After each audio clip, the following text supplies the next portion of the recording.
Greetings to you all in the matchless name of our Lord and Savior Jesus Christ. And I thank God for this wonderful opportunity that God has given me to stand and share the word of God. I consider this as my honor and privilege to share this word in front of all the theologians, future pastors, missionaries, and evangelists who would go to the ends of the world to achieve great things for God. Before we move to the sermon, let's pray. Our loving God and Savior Jesus, thank you for this beautiful time that you have given, Lord. Lord, help me be an instrument and let my words speak to their hearts, Lord Jesus. I submit all of them into your hands. In Jesus' most precious name I pray. Amen. There are mainly three groups of people that we come across in Bible. One is the Jew, and the other is a Gentile, and the other is a church. Let's put our focus on these two groups that are Gentiles and Jews. Gentiles and Jews are all the same, created by God and for the same purpose as the Jews as we are. The main purpose that God created was to have an intimate relationship with Him and build that bond where we understand God much more and love Him more. But the sinful and depraved heart turned many away from God, and for this reason, that is to save the people and bring them back, God, out of His great love, gave His one and only Son, that is the greatest incomparable redemptive action to the humanity, that whoever believes in Him shall not perish but have eternal life. So this is where my sermon starts. The book of Acts was written by Luke between AD 63 to 65 from an unknown location, but obviously to Theophilus, as you all know. The title for my sermon is Favoritism is Not an Option. I repeat, favoritism is not an option. As we go through this sermon, I would like every one of you to think back. Are you one among them? Are you one among that person that we are going to speak today? And the text that I have chosen for today is Acts chapter 10 verse 34. It goes like this. Then Peter began to speak. I now realize the truth that it is God who does not show favoritism. I repeat, Peter then realized that God does not show favoritism. Though it is a big chapter, I have taken Acts chapter 10 verse 34 because this summarizes the whole message of this chapter.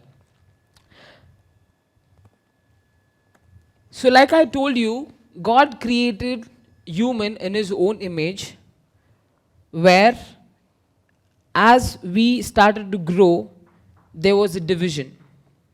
And when we reach to the New Testament, we see that there are a group of Gentiles and there are a group of Jews who divided themselves, telling these are unclean and these are not clean, or these people are chosen or these people are not chosen. So these people were scattered throughout the Jerusalem.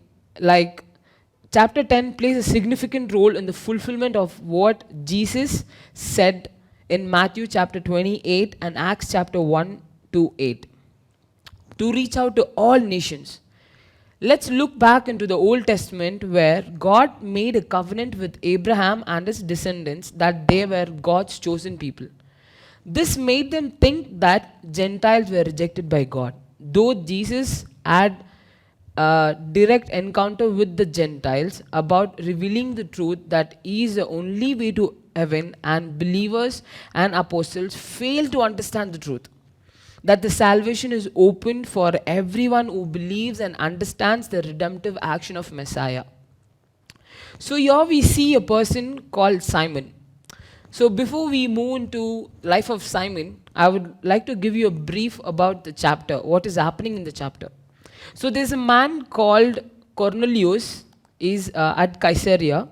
He is a centurion of an Italian court who is a God fearing and devoted man from a Gentile background, who holds a good testimony, and people loved him. So one day, as Cornelius goes to sleep, he sees a vision to invite Simon Peter to his house. On the same vision, on the same side, we see Simon Peter, who is also sleeping.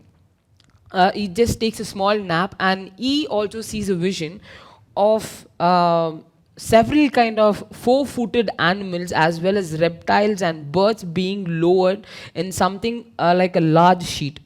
A voice told him, "Get up, Peter, kill and eat." Peter said, "Surely not, Lord. I have never eaten that which is impure and unclean." Then the voice spoke to him and said, "Do not call anything impure that God has made clean." This happened 3 times, and Peter was confused what the vision was. Later, when he reached the house of Cornelius, he realized what the vision meant, and he preached the good news about Jesus Christ, and the Holy Spirit fell on the Gentiles who heard the word, and he commanded them to be baptized. So this is the scenario that is taking place here. So as we move to the sermon, I would like to give you the first point: realize the unrealized. We are looking into the life of Peter, where he is not realized something, and God tried to show him through a vision what he needs to realize. So Peter was a powerful preacher who has healed many, who sick and blind, who was entrusted with a great ministry, who stood out of all the 11 disciples, and he spoke out in the day of Pentecost, and 3,000 people were saved on that one day. What was the realization that Peter had? When we look back into chapter verse 11, we read that Peter sees a vision of all sorts of animals, like I said, all the reptiles and birds being lowered. But Peter objects, saying, "I have never eaten anything that our Jewish law has declared unclean." Here Peter says that he cannot eat the unclean animals. He is being faithful in following the Jewish diet of the food law. But God's purpose of the vision was very different. God tells Peter not to call anything unclean that I have made clean. The vision repeats 3 times, and Peter is not convinced at all. Because the Jews considered the Gentiles to be unclean. They considered the Gentiles as rejected people who are downcast, and there was no relationship. They separated every aspect, be it social, be it religious, be it economical, which resulted in a division. Men divided themselves and called them clean and unclean. As you know, when we read New Testament, we see that the Gentile people were called unclean. So this is the same scenario, and Peter gets this vision, and he is not able to identify what is happening. So Peter goes into the house of Cornelius and and Cornelius listens to the dream, and vice versa. Peter also listens to Cornelius' dream, and then Peter comes to a realization what the dream meant. Then he accepts all who fear him and do what is right accordingly, and breakthrough for Peter from the bondage of traditional understanding. Till he met Cornelius, he had this confusion why there was this dream, and then now Peter realizes that okay, this dream meant that he needs to look onto people with the same eyes that he looks onto the same believers. So this can happen in our life also. And I would like to give you an illustration on a small experience that we all might have gone through. Imagine you go to a big church and you're welcomed well. You are given a big bouquet of flowers. They make you sit next to the pastor. There are 2,000 people sitting there. The worship is good. There are a lot of people there. And the pastor is all over YouTube. You know him very well. The world knows him very well. And you feel what a great church, man. What a great pastor. And when you go to a small village and you see a small church where there are very less people, where there is no much appreciation on what you did and things like that, you would probably look down on that pastor. you would feel that, okay, this pastor is not that great, he's not on YouTube, he's not that famous. So, in every aspect of life, when we look around, we sometimes, or maybe every time, we fall for this racism. So we all need to realize in our life that without our knowledge, we are discriminating others in many ways based on caste, color, language, and financial background. We are being racist. We may think that we have everything and we are spiritually good, but we need to realize the same thing that Peter had. We need to realize every small mistake that we make, which can be an hindrance to the God's work and be revealed through us.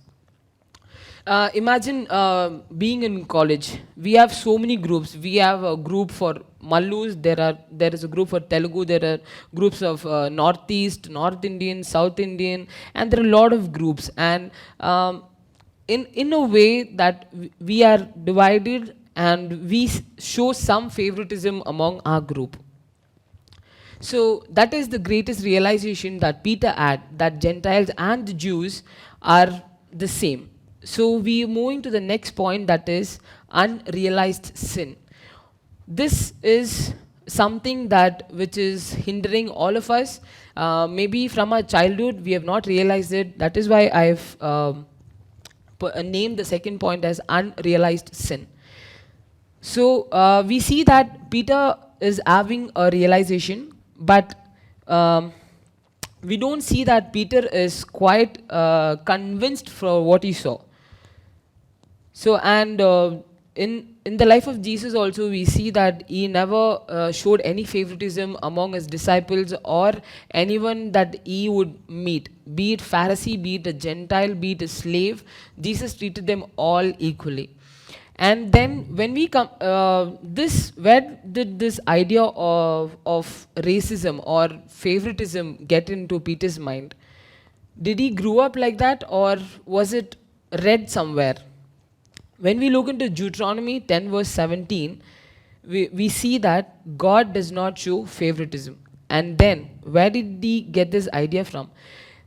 This idea was there far beyond when Peter was born, because this was already implanted, or you can tell he was stereotyped or controlled by these traditional backgrounds and barriers that he had.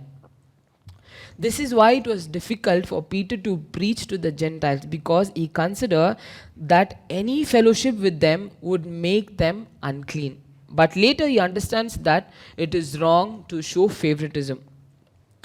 And I would like to tell this from a personal point of view, that favoritism is a sin. Yes, if you ask me, is favoritism a sin? Yes, it is. Though we sometimes don't consider it as a sin, because we think it is okay, and we don't realize that is a sin because everyone is doing, so it doesn't become a sin. And Bible directly doesn't mention about it, because there is no verse that says that favoritism is sin, but we can find that it is not a part of God's character, or it is not part of a God's attribute. So when we are created in the image of God, it is wrong for us to implement something that is not part of God, or it is wrong for us to think that is away from God's holiness and righteousness. From this, we can draw an application that when we go out, when we step out of this college, or when we step inside the college, we see different kind of people outside the world, many with anger issues, many with short-tempered issues, many wouldn't come up to a standard that you are living. But then we need to know that they all are made in the image of God. No one has to be discriminated. Sometimes we go to some hotels and we look down on people who are there to serve us. He's just a server, he's just a bearer. But then we need to know that they are in the image of God, and God loves them as much as He loves you. So from the childhood, as much as we have developed our brain, we show favoritism in our friend circle, we do it in our school, we do it in our college, and everywhere we go, we have this small issue of having a group. And God says, that he came down, and his redemptive action is through to everyone in this world, not particularly to Jew, not particularly to Gentile, not particularly to white people, black people, short people, tall people, northeast. No, everyone has to be treated equally, and that is the main unrealized sin that even Peter had, and I think even all of us will have it.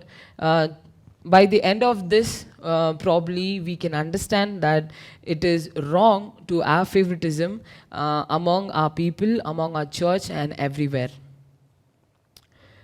Application, I would like to draw some of the application from this is, as we are growing up, let us change our attitude. Let us change our behavior towards others. Start seeing people like how God loves to see you, how God would accept you with all your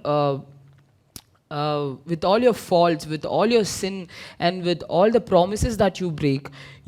How would God see you? That is how you need to see others. When people are rude at you, and you need to understand that how is God going to take this. So that is how we are supposed to be, because we are made in the image of God. And we should stop finding faults, and stop gossiping about people that would create more of discrimination among others. And we are trying to put a negative thought in other people's mind. That is a bad attitude. So through this sermon, that is unrealized sin, or favoritism is not an option.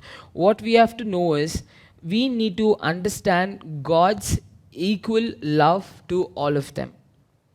And we need to forgive each and every one of them, treat everyone equally. Do not look down on anyone based on their language, the place that they come from, because God loves everyone.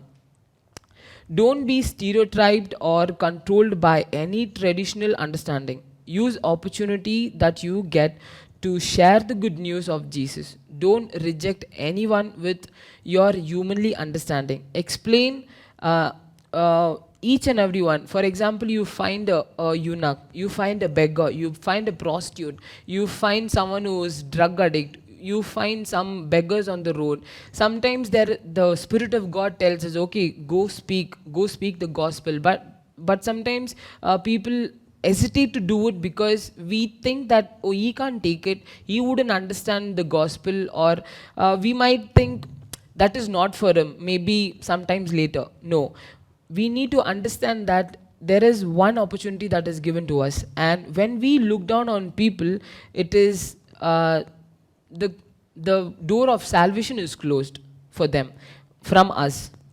So we need to know that there is always a point where you need to realize and spread the gospel in a rightful way. So I would like to conclude by saying that, realize your mistake and know what God wants you to be like. Let us set an example to others, and be conformed to the image of Christ. Let us reflect Christ in us, taking away all the traditional barriers and traditional things, because Bible is given to us. We need to read it, we need to understand and act accordingly. So God does not like